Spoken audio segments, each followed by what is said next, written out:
I guess this is the start of episode 1 of swapping a 1972 Cutlass Supreme, good old 350 rocket and TH350 transmission to a 90s LT1 and 4L60E from a C4 Corvette. So yeah, I guess I'll start. I have no idea what I'm doing, by the way. I've never done an engine swap before, but you know, that's how you learn. So screw it, I guess I'll start just by draining fluids, starting with the oil. Yeah, just getting it up on the jack stands. You can see I've got a bit of a very small oil leak and a bit bigger transmission fluid leak. You know, it never was really enough for it to really worry, but it was also enough that if I didn't check on it every once in a while, I'd notice it wouldn't shift right. So yeah, finished putting this on jacks. All right, cracked it open with a 7/8 and open it up. This oil should be basically new, considering I've driven it 20 miles since basically I've owned it, and I've done an oil change. So this should just look like liquid gold. And you know, slightly dirty, but that's pretty good considering, you know, like I said, it hasn't been driven since I've got it running and mobile. And yeah, well, you served your purpose, oil. But oh shoot, I didn't open the vent cap over there. I'm gonna open the vent cap. There you go, vent cap's open, so it'll stop bubbling. That'll drain. I'll leave the there you go, that bolt there. I've already got the one on top open as well. So not the one on top, the filler cap. Filler cap's open, so it drains faster. And I guess while I wait for that, I'll just start unhooking and labeling stuff from up top as well. Yeah, I've got, you know, Ziploc bag, Sharpies, blue tape. I've got the fancy adjustable engine hoist thing. Eventually I'll figure out where I'm supposed to mount that, but I highly doubt I'm pulling it today, so I've got time for that. Also, one of these days when I get frustrated and I need an easy win, I've got some LED bulbs and fuse flasher things that I could put in to say, hey, I did something today, you know? One of those has like the polarity reverser, because apparently on these old cars, you know, sometimes the polarity is backwards because the old bulbs didn't care what the polarity was, but these ones do. So I'll do that eventually too. Just say, hey, I did something. Easy win whenever this car is frustrating. So actually I was thinking about removing the fender instead. I took the air cleaner off, but while I was thinking, I was like, oh, take the fenders off to make some room. And also I've got a replacement fender for that one, which is a bit dented. Granted, that one's not much better, but it's slightly less dented. But wouldn't you know it, they have, you know, engine removal in the book. So I'll probably give this a little bit of a reading, probably not today, but a different day to make sure that I've done everything. Yeah, according to this, just easy 14 steps. So 14 steps to remove it. Although one of the things, oh, raise the car. Yeah, we're not doing that. It also says take the hood off, and I've done that once, and that was a pain, so I'm not going to do that again. But I'll keep looking for the fender removal, because I know there's just held together a few bolts. I just don't know where they all are. And I'll probably start with this one, because this one just has the coolant reservoir on it, and it looks like besides that it should just come right off. So we'll see.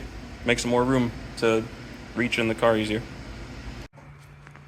Looks like it's just 10 bolts holding it on. You got 3 to the center, or 6 to the center rather, 3 there through these holes.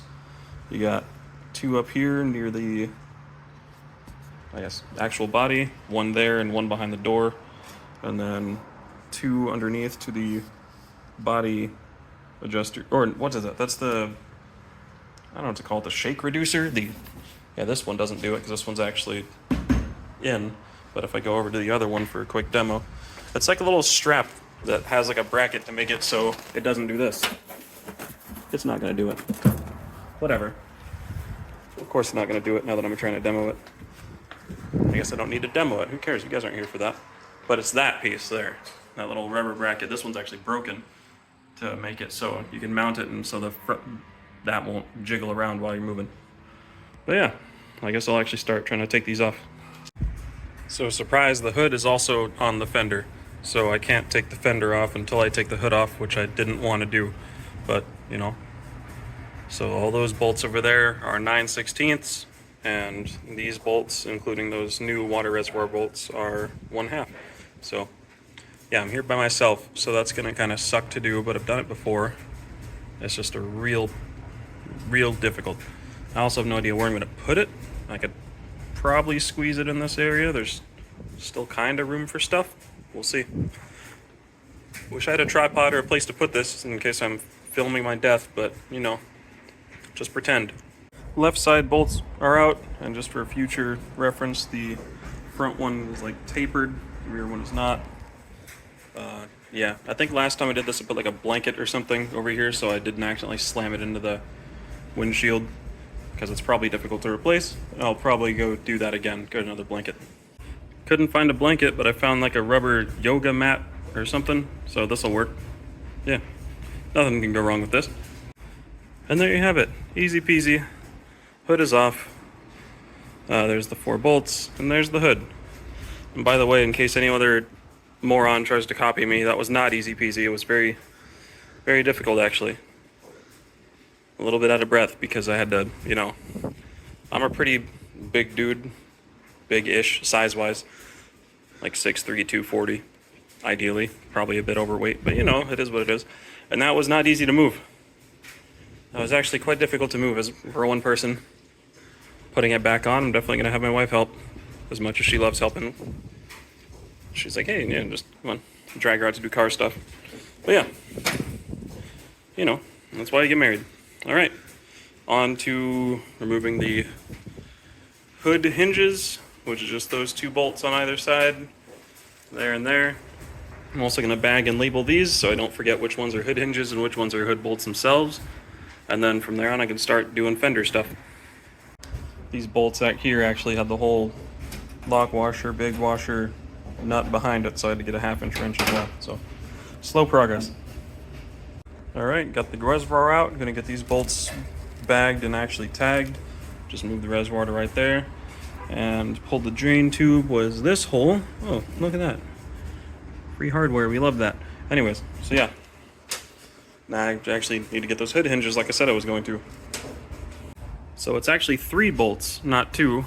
And I've already dropped one of them somewhere down there. So I've got this fun little magnet grabber thing. I'm gonna see if I can't find it. As long as they're actually magnetic, actually. I don't know if they're magnetic or not. I also don't know, did it fall down? Sure didn't. All right, well, I'm gonna see if it also has little grabber claws too, so I'll see if I can fish that out. Got it out. So that was the front one here. I still have this top one, and there's a bottom one as well. This tiny socket's kind of a pain, so I'm gonna search for another 1/2 inch in the bucket of sockets here. Ammo can of sockets. I'm gonna put that little bonus hardware I found up here in the bonus hardware bin next to the Gatorade brake bleeder and peanuts for the crows and all the other fun stuff I've got up here. Old motorcycle helmet, yeah. Hinges are still on. My neighbor just drove by and said good luck because he saw me taking these hinges off. He knows that he saw me attempting to move that transmission or engine and transmission to the backyard and have some difficulties with it. But yeah, he's got a nice El Camino that he's got all nice and finished. And I was talking to him and he said he's in like the 5th or 6th or 7th engine on that one. So I'll definitely be talking to him once I get stuck because I will. But yeah, I mean, 1 hinge off, 1 to go. It's like been like a good 1/2 hour here real time of me not taking these hinges off. All right, hood hinges are finally off. All the bolts match and they're not special, so I could just put hood hinge and then throw them with the hinges and throw them, I don't know, in the trunk maybe. Eventually I'll do like an actual walk around episode, I guess, if I'm actually filming this, of this car and, you know, some backstory and stuff and a nicer interior look. And yeah, by the way, the interior is non-existent. I know there's a lot of glare going on, but oh, there we go. Yeah, you can see how there's not much. But you know, I'll give a better explanation of what's going on with this car. Old my. And yeah, I opened the trunk with a screwdriver. I didn't do this, but that's what it is. And yeah, so episode, I don't know, 2 or 3 or whatever I truly feel like, I guess, will be the car tour in history. Yeah, not right now. Right now I'm removing fenders, quarter panels, whatever you want to call them. I closed the oil fill cap and put the bolt back on. I'm probably not going to take the oil filter off, because then I had to put a new one on or close it some other way, and I highly doubt that amount of fluid is too critical in removing. Eventually I'll also do the transmission. For future people, if you're wondering why the suspension and some of the tubing and all of the electrical looks pretty nice and new, it's because it is. A couple of years back, I took it to a shop out here, kind of. I gave them a 10 grand budget to say, hey, make this like a nice daily driver-ish car. And 14 grand later, they redid all the suspension, all the electrical, all the brake stuff, except for the leaking master cylinder. I did that one myself after I got the car back. That's neat. And yeah. And immediately after, like, my first drive out, the turn signal stopped working, but that's just because they used a cheap flasher relay thing. But yeah, the car itself is pretty good. It's a California car. It's, you know, California born and raised, except for its very short stint in North Carolina. This isn't the history episode, but yeah, here it is. And it's pretty good condition. It's a very good project car that I've had for, once again, not the history episode, almost a decade, and driven it. The farthest trip ever was 20 miles, and that was a couple months back. It's, mid-October, for reference. Who knows when I'll actually get this done. But yeah. So with the oil drained, I'll put it in an old oil container, because I used to have a whole bunch from doing all my old oil changes and stuff. And I drained them and recycled them, so now I've just got one for oil, one for coolant, one for transmission fluid. And yeah, that way that should be all the fluids I need to worry about, except for, I don't know, power steering. But yeah, I'll start pouring stuff. Look at the sheer number of keys I have for this car too. It's ridiculous. 2 for the oil or gas fill cap, 3 for the doors, and 2 for the ignition. Or maybe 1 was the old trunk key before it got punched out, probably by my dad, who knows. Yeah, either way, I need to unlock the door because one of the, screws that I'm looking for is there. Okay, looks like square key's probably ignition, and that key's, round key's the door. Yeah, there we go. Cool. So one of the bolts is, that one. So I need to get that one, and yeah. And that one. And I've loosened those 3, and there's 3 more hidden somewhere down there. And then where are these ones? The body mount ones that it was talking about. Oh, those. Huh, okay. Where's the rubber frame one thing that I was... Oh, it's up there. That's the rubber frame one thing that I was talking about. And that makes it so this front part doesn't shake. I think the other side is broken. I was pushing too far back. So I'm not crazy. You're the crazy one. I'm not crazy. Also that one. I missed that one when I was pointing out the bolts. For future reference for me, this side behind the door had 2 shims in it. So I need to make sure when I eventually reassemble this in 6 years that this thing actually had shims in it, so it's nice and level. Yeah.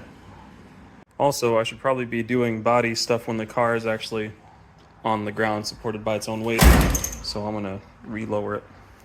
Oil's done, everything's re-plugged in, so there's no point in having it in the air anymore. I come down to the ground to start taking off these lower body bolts, and I realize that this trim piece is running across this front fender. This other trim piece could probably stay on as long as I can get both the fender and that inner wheel well thing off in one piece, which I think I can. But now I need to figure out how to get this trim piece off. And also whether or not I want to actually keep it intact and put it back on later, or just destroy it, because there's a lot of other trim pieces around that I don't think I'm putting back on, especially because this used to be a vinyl top, and I've taken a lot of those pieces off, and I don't think they're going back on. I'm definitely not returning to a vinyl top. I also don't know what I'm going to do about that little window molding, because it's like pushed out because of the vinyl top, but that's so far down the road it doesn't matter. Now that I'm actually laying on the floor and looking around, I can see that the trim piece is held on by these tiny little bolts next to the normal body mount bolts, so I'll just need to go through along the underside and once I figure out what size these are and take all these little tiny bolts off. I'll probably keep this trim piece. It is nice. At least it's a nice accent, you know. I'm planning on probably keeping this chrome or blue and white, just nicer blue and white. Maybe like a sapphire metal flake and marble pattern instead of just plain white. Who knows? We'll see. Once again, years down the line. But I feel like that little bit of trim around some parts, keeping some of the trim, would be a nice accent to that. For future me's reference, these trim bolts are a quarter, or a 1/4 inch, 1/4. So far, the 3 sockets I've needed are 1/4, 1/2, and 9/16. This is, you know, old American 70s car, so everything's going to be imperial units. Did I just, fuck off. Well, that's what happens. It's -1 bolt, I guess. And I'll figure out how to get the rest of that out later. You know, not the first time I've sheared something in this car. More history stuff. I sheared off something on the intake and I had to take it to the machine shop, so. Yeah, this might as well be the history episode at this point. Well, I'll try and get the rest off without doing that again, because that's not good. So I'm trying to figure out how to get this panel off. I've got all the bolts out, and as I'm wiggling it, I'm seeing this cascade of rust, so you know. Surely that's all cosmetic, you know? Surely there's enough metal in this car to keep it together. Let's make sure I don't actually lose any bolts. I got 1, 2, 3, 4, 5. 5 1/4. Yeah, alright. So yeah, I'll keep shaking and jiggling, and I saw it looks like there should be like retainers or something on here, and that's like something that it slides over. But I've got it all loose and it's not really seeming like it's wanting to move at all, except kind of this bottom part pull out. But you know, I'll get my other hand off the camera and on the trim and see if I can move it. Alright, got it off. It does just sit on these little retainer discs here, which, yeah, are kind of dispersed around. And now that I've taken this off, I don't know if I'm putting this back on. Mostly just because it looks like it just kind of traps dirt against the vehicle. And, you know, why? I'll just, you know, less chrome. And also, there's this fun... Oh, that's not good. That's not good. You don't like to see that. That's what you don't like to see. Yeah, that sucks. So the trim was just kind of hiding that. And yeah, I like my structural integrity, so we're gonna have to figure out what's going on with this, how deep this goes, but that's part of taking this panel off. So yeah, I guess we'll get the rest of this panel off and get some of this up with the shop vac, I think, and we'll see. Again, for future me, it looks, I finally got these under body mount ones off. The rearmost one had 3 shims, the front one had 2 shims, and then, at least I hope it's 2 shims, I'm trying to...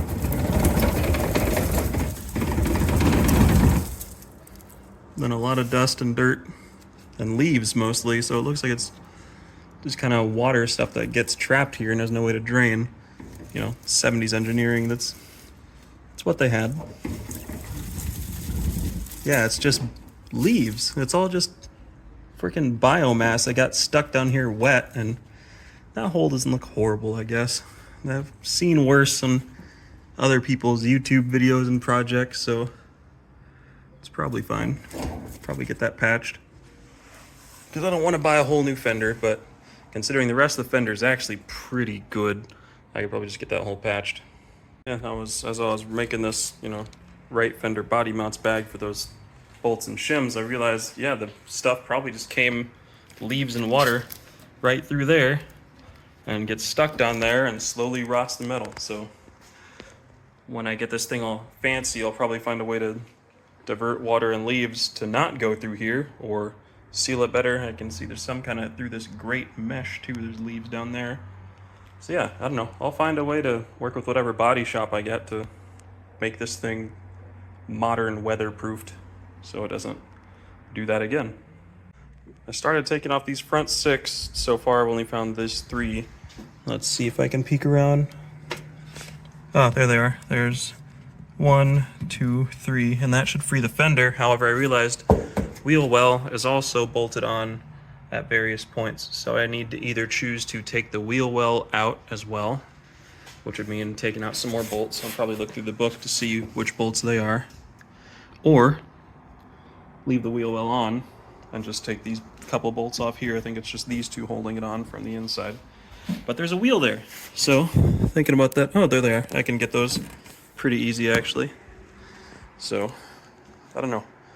I will think about it, and then you'll probably just see my choice once I record what I've done. So I think I am going to try and take that wheel well piece, apparently called the filler plate in the book, off as well. It looks like it should have been mounted there, and that's where it mounts to the fender. And I'll try and check and see if there's any more. I'll peek you under and see. And by you, I don't know why I'm referring to you as if you're Twitch chat or something, but you're not. Oh yeah, I need to take this little bracket piece off as well. Yeah, I don't know. I don't think so. Oh, that's a body bushing right there, that rusty looking square. That's supposed to be rubber. It looks like it's made out of wood. This thing needs to get lifted off the frame. Once again, years from now. I also need to take whatever this thing is off because it's blocking those filler plate bolts. But yeah, no, we'll see. I want to get this fender off, and then I'll probably call it a day there. That'll be pretty good. Hood fender off, oil drained. That's progress. I think this circle thing is probably the stock coolant reservoir, but now that I've got this one that mounts to the fender sidewall, I'll probably just not put whatever this circle thing is back in. Oh, yeah, it probably used to have its own little drain tube right there. So yeah, I think I'll just leave this empty, and then, you know, 1 second, let me start this. Or not, Jesus. There we go, okay. Yeah, I'll just probably not put this back in to have more room down here for, you know, activities or just weight reduction, who knows. Yeah, all new wiring, very nice stuff. Eventually I'll get those LEDs in there. It'll be real nice, real modern. The headlights, I think the headlights were also redone, so those should be good too. Otherwise, I have to figure out that. Maybe I'll make them look like the Dodge headlights, but that's kind of sacrilegious considering that's not GM. Not that I care about sacrilege. If I had unlimited money, I'd make this thing electric.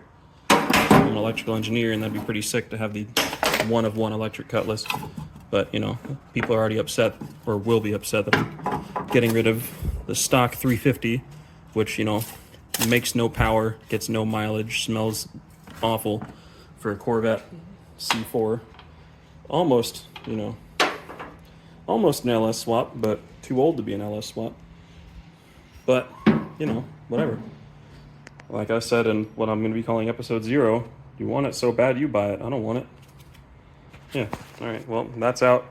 Now to get the other stuff or those 3 unbolted, and I think that should be it holding the thing in place. I'll jiggle it, I guess, and then I'll get these 3 plus those other 3 that I showed before out, and that should be the fender.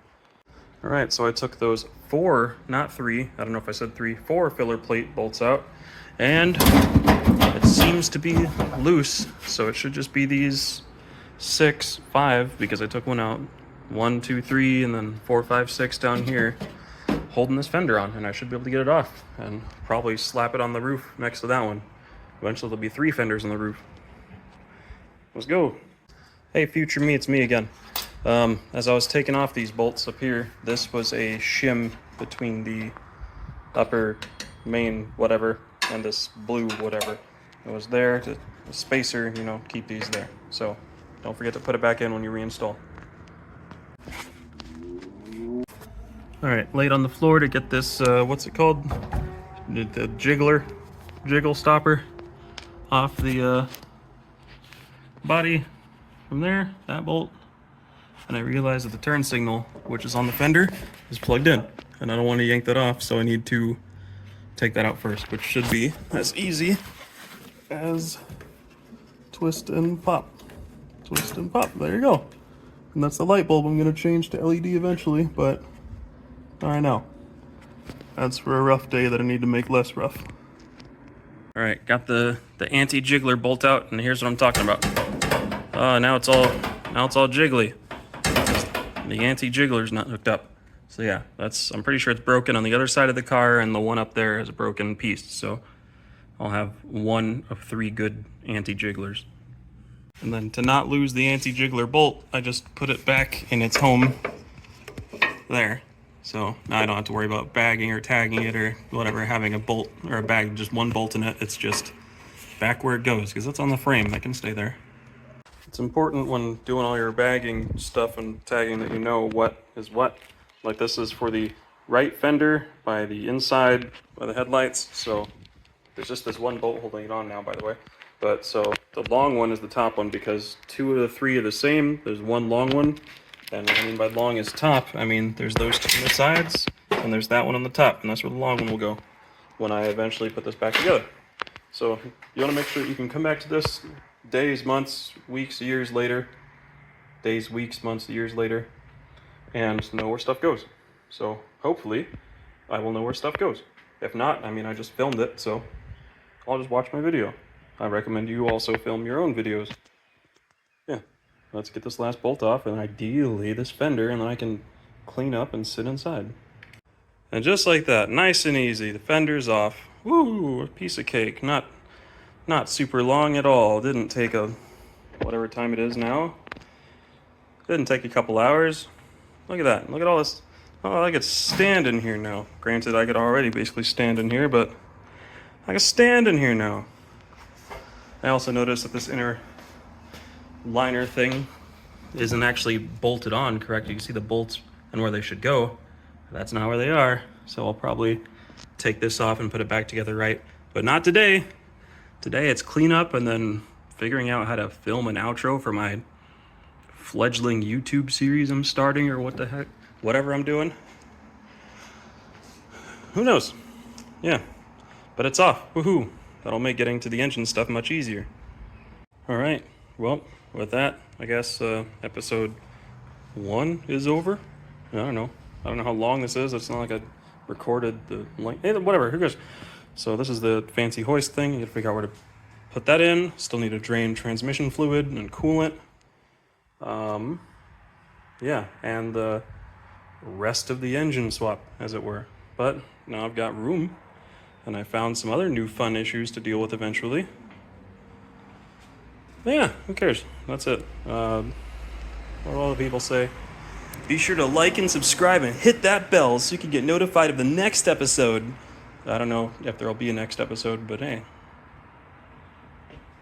Ideally, this gets done. A lot of this stuff will be a slower paced because I do have a toddler, and while it'd be great to have him out here, this garage is kind of a safety hazard and he doesn't fully listen to instructions. So, you know, today I got lucky and then I got off work early, and so yeah, I had the house to myself. But, you know, maybe when he's taking naps or wife is doing stuff with him, I'll run out here and touch things. All right, yeah. So anyways, that's about it. See ya.